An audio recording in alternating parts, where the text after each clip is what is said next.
Let's continue here on Daf Lamed Ches with our discussion about the Lechem HaPanim. I'm very excited about Lechem HaPanim. I'm not so excited about a family called Beis Garmu, who had the secrets of the Lechem HaPanim, but refused to share those secrets with anyone else. And the Gemara says that when a person is endowed with unique talents, he has to realize that those talents are meant to be to allow him to contribute something for the tzibur, not to be interested in his own self and selfishly hoard it for himself, whether it be financially or whether it be in terms of the Beis Hamikdash, the Kvod Shamayim. Now, we mentioned that in Parshas Emor, the Torah requires that we place the Lechem HaPanim on the Shulchan on Shabbos, inside the Heichal, of course, and the following Shabbos to take it off. And when the Pasuk calls these breads Lechem Panim, the word Panim means Panim Harbe. It has many different faces. And they're flat, and they're on the wide side, and it's all very beautifully made. And the Mishnah in Masechet Shkolim has a list of 15 different kinds of obligations, of special supervisors in the Mikdash. And very often the Mishnah will tell you by name who was appointed as that supervisor. And the Mishnah, in fact, mentions Beis Garu as those who were appointed they were memunim al Lechem HaPanim. Beis Avtinas is mentioned in the Mishnah in the 5th parak of Shkolim as those who were memunim on Hachanas HaKtoros. Ugras ben Levi were memunim al Shiras Halavim.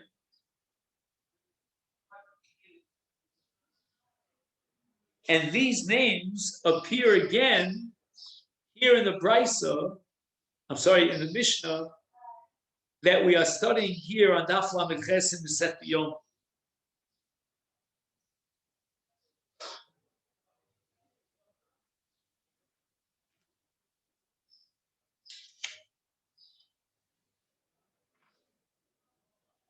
Now, I want to share with you a few of the insights here that are quoted in the Mesifta regarding the Lechem HaPanim.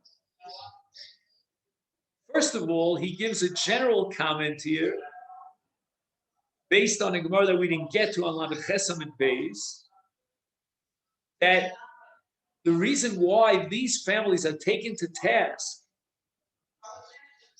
in our Mishnah is because of Kvod Shamayim. They should have taught their expertise and shared it with others for the sake of Kvod Shamayim.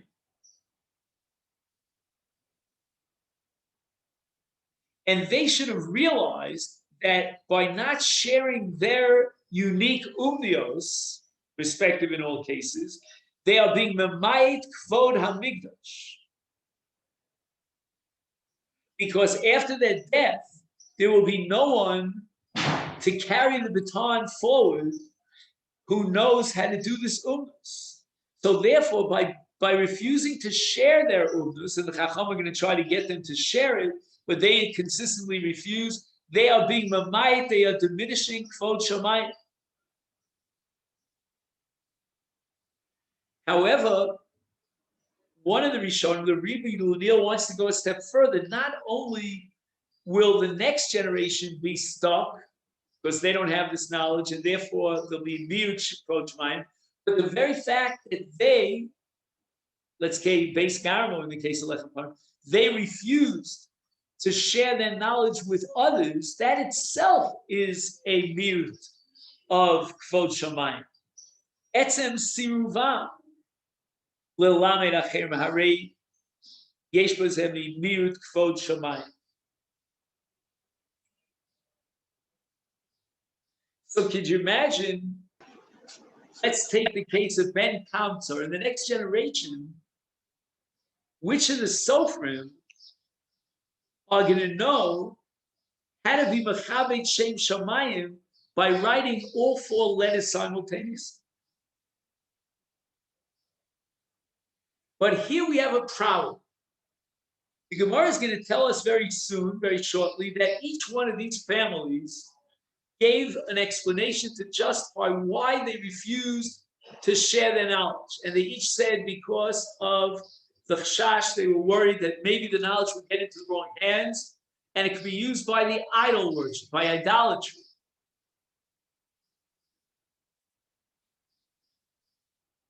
But apparently Chachamim did not accept that on. They knew that despite all their statements about how we're concerned about Avodah Zarah and so forth, and this knowledge might be misused and abused, it was all just a facade. And the Chachamim knew that lo haisa kavanasam ella laharbos, listen to this, kvod atzma. They were only interested in increasing their own personal kavod.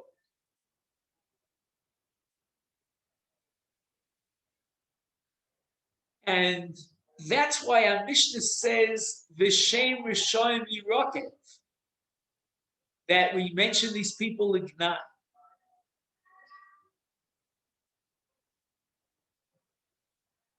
The problem is that listen to the language of the Brisa later on in this sugya. The Brisa says, Amru, these various families declared, Al Rishonim Nemar Tzadik Zecher Tzadik Livracha. The Brisa says that on the earlier ones, the early generations, we apply the pasuk Zecher Tzadik Livracha. Who are these earlier generations, if not Beis Garmu, Beis Avtinas, Ugras ben Levi? In other words, the Brisa seems to reflect the fact that when these various families gave the explanation as to why they don't share their knowledge, it wasn't just an excuse, but it was sincere. And therefore they are considered Rishonim Zecher Tzadik Livracha. So it means that only in later generations, in the offspring and the descendants of these families, that's when they went off the proper derech and they were interested in only kvod atzma.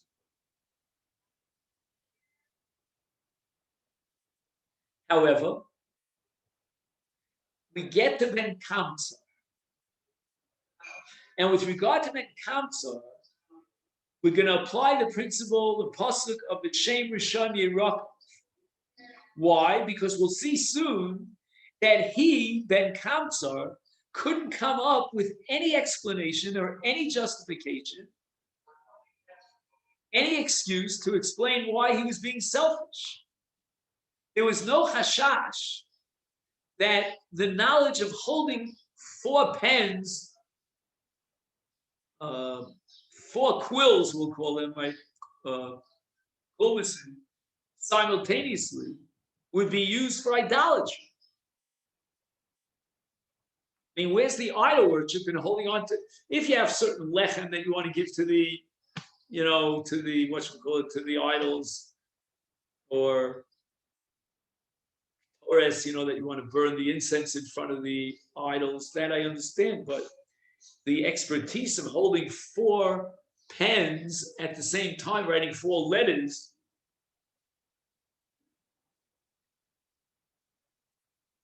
Now, at this point in the footnote, he quotes a Yerushalmi.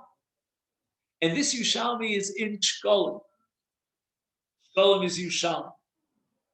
And he says the following, that there's a machlokes between Rabbi Chizkiah and the Rabbanim. We don't know who holds what. But according to one opinion,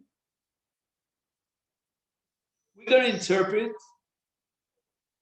our Mishnah that al Rishonim nemar zecher tzadik livracha, but al elu, who were contemporaries of the Rishonim, is v'shem Rishon Yirakim.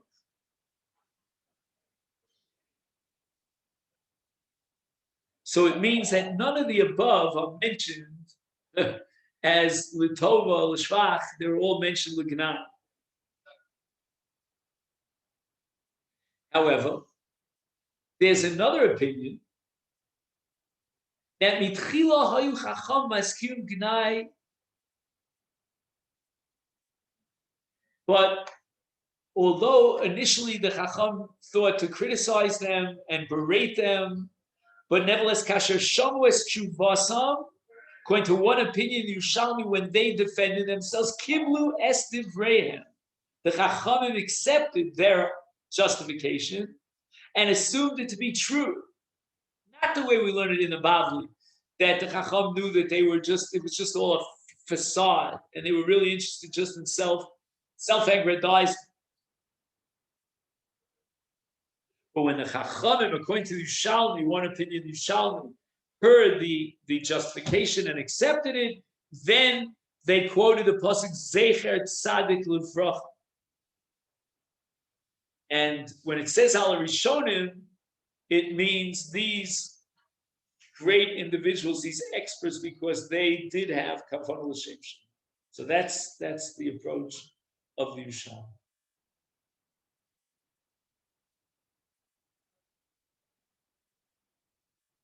And now we get to the main topic that I want to discuss with you for today.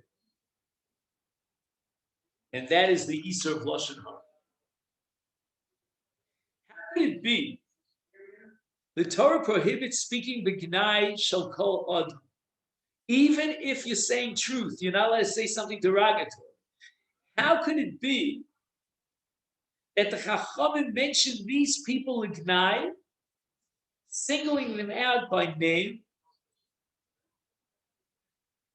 And now the Mishnah is written for all generations to come. And not only that, the Isur of Lashon Hara applies even after someone is dead. To embody in the Mishnah Lashon Hara Gnai, mentioning these people by name, how do we deal with that? That seems to be irreconcilable with the Isur of Gnus Ben Adam, of Mesaper Gnus Ben Adam, even when it's emes.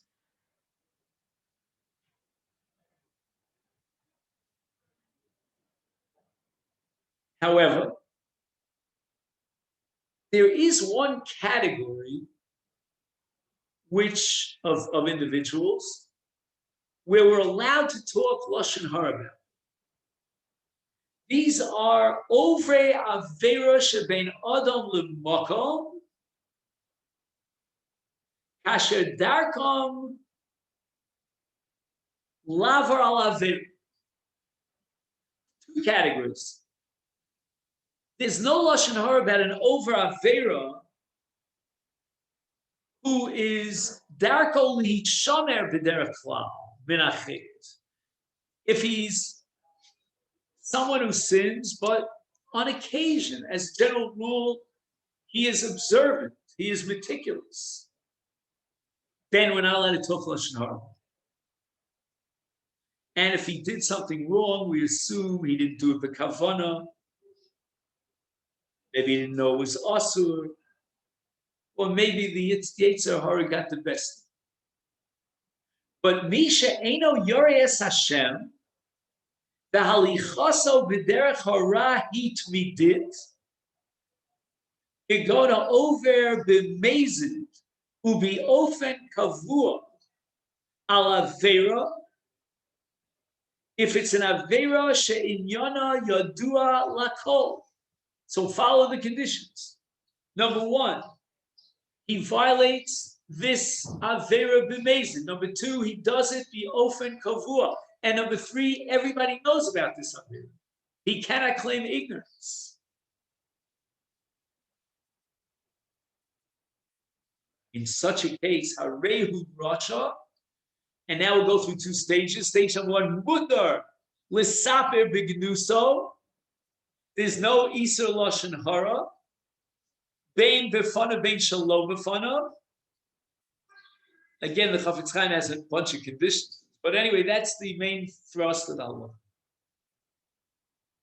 Therefore, getting back to our mission. Bevadai hodiu chachamim li'elu. Chachamim warned them. You've got to teach us what you know. Vesirvu, and nevertheless they refused to lamed lacherim. Is avera hi biyadam. Why is that an avera shemematin kvod shamayim? The Alkain, once the Chachamim warned them, we know that they're doing it deliberately. We're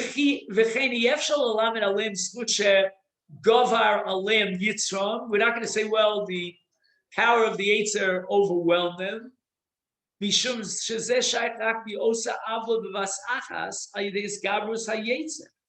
know, you see on one occasion, he couldn't overcome the Yetzer Hara. But he does tshuva and he says, oh no, the Yetzer Hara got the best of me. How could I have done such a thing? It reminds me of the Tefillah Zaka that we recite from Rabbi Avram Danzig before Yom Kippur. But in our case, this kind of behavior in which they denied this knowledge was constant over a long period of time. If in fact they did tshuva, we never found, even as years and years went by, that they would share their knowledge. They went down to the grave with their knowledge. Therefore, their status is that of a Rasha about who were allowed to speak Lashon Hara B'Gnan. Because all the conditions have been met. It's Mazin, it's a Davar Yadua, and it's not Yetzer Hara. They keep repeating the same thing over the course of a long period of time. They are not willing or interested in doing tshuva. Again, this is all the Bavli against the Yerushalmi, because Yerushalmi says that the Rabbanan actually accepted their argument, that they were afraid it would get into the wrong hands. And knowledge is very powerful. But the Bavli holds that the Rabbanan warned them and castigated them time after time, challenging them. You have to share the knowledge, and they refuse to do so. They have the status of a Rasha b'miskame, who be a deer, who is not interested in doing tshuva.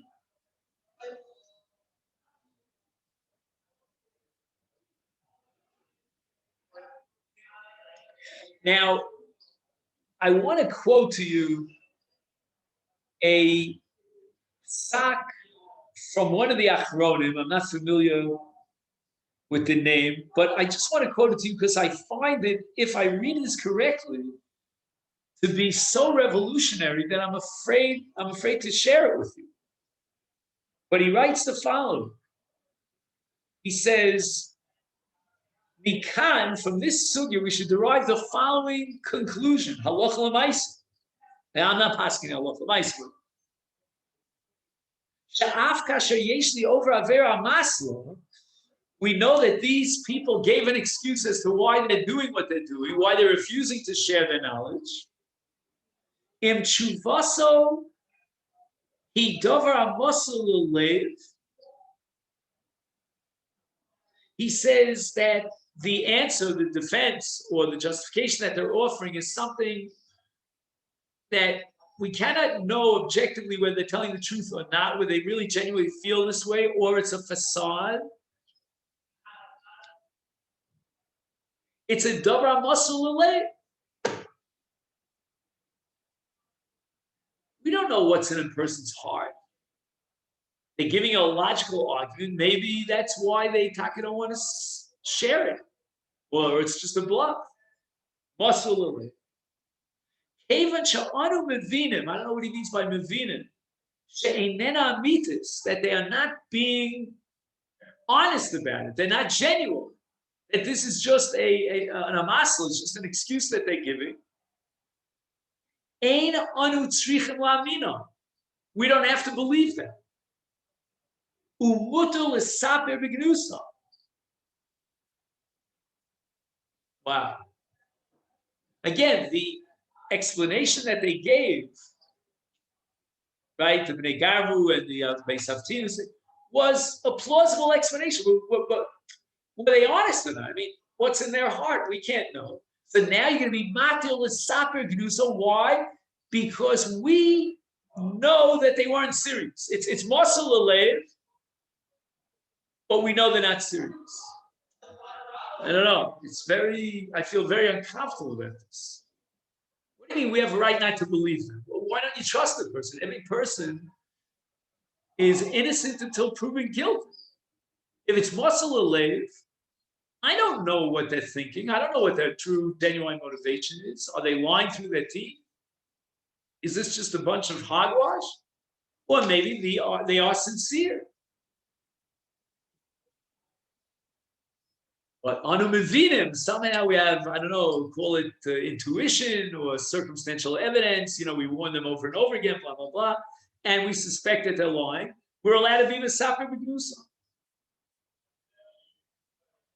Okay, ad kana kofa aleph. Let's say we've gotten to the point where we know that there's no Isa Lashon Hara. You're allowed to speak about this Russia because all the conditions that we mentioned, A, B, C, and D, have been fulfilled. But why does a Mishnah feel compelled to immortalize this Avera? Again, that's a question you could ask on the Torah itself, but rarely does the Torah give the name of the person who did the Avera. He says, "Muchach b'mishnaseni shelo bilvad sheyesh reshus l'saper b'gnusa, ela mitzvah leganos es harishayim." And we're going to do this by name. We're going to mention them by name. Ulami asam b'einei b'nei adam. We want to make an example of them to dramatize that their behavior is despicable and unacceptable. And we want to be legal nefesh hashomim. The people should be jarred and what's the word I was looking for? Repulsed. Thank you. So repulsed by their terrible actions. And I suspect, if I could add a footnote here, that this was something that was, I don't want to say the word common because I can't say that about Klal Yisrael, but it was a real problem that was not just this one family, but we have a natural tendency of wanting to hoard for ourselves that which we have that's unique. There's another function, another goal that perhaps we can achieve by publicizing their evil, that the Rosh himself will realize it's just not worth it for me. My reputation is on the line. The attack in his mind. And you'll never believe who wrote this. It's none other than Rabbeinu Yonah, the author of the Sharei Tshuva, the Halakha Rabbeinu Yonah. You go to any yeshiva in this country, and you want to impress them with piety, and you quote Rabbeinu Yonah. And here's Rabbeinu Yonah who's telling us that under these circumstances, it's a mitzvah l'saper b'gnusam, and we want to make sure that people get the message, and maybe they themselves will get the message. Again, all this presumes that they were Rishayim Gemurim. However, in our contemporary, or the last century, we have the Ben Ish Chai, the Ben Yoyod, and he writes, in my opinion, Lo Hayu Rishayim Mamish, and he wants to offer an answer to the question of the Chidah that goes back almost 3 centuries. Madulo never al Rishonim Zecher Tzadik Livracha Mishnah Kodemis.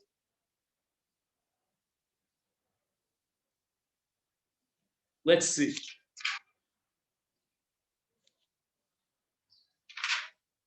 We go back to Lamed Zion.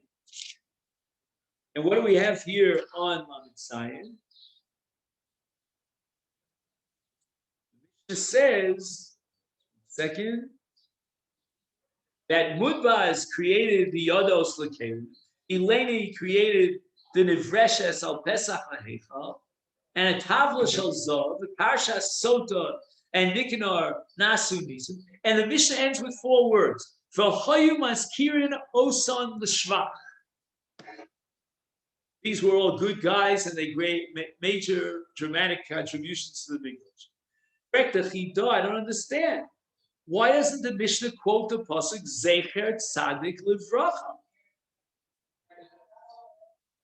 Again, you could say that the Mishnah in Zecher Tzadik Livracha is going back on the previous Mishnah. That's possible. But it seems that the Ben Yehoyada wants to suggest another answer.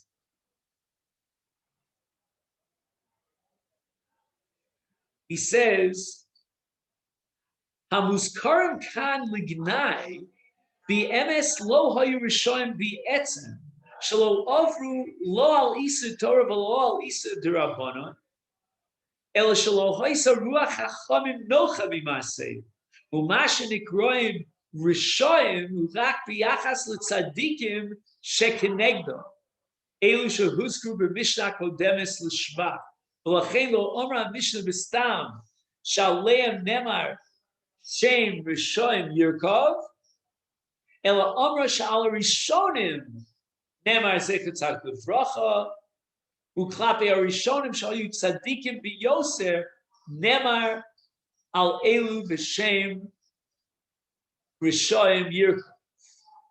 Lomar Sharoy L'Krosom Rishonim B'Yachas La Rishonim. Wow, pretty radical. He says that the word Rishonim here should be understood not in objective terms, but in relative terms. And the Mishnah wants to say that if we go back to the Rishonim, whose names and whose contributions were recorded in the previous Mishnah, we'll know that they are the tzaddikim, about which we quote the pasuk Zecher Tzadik Livracha. These guys, relative to tzaddikim geburim, can be called Rishonim. It's a relative Russia. You didn't reach the level of tzaddikim geburim, but you're not a Russia Gomur. And the reason for that is because you have a good excuse, a good explanation as to why you did this. You didn't violate any Los Aseh. You didn't violate any Issa D'Rabbana.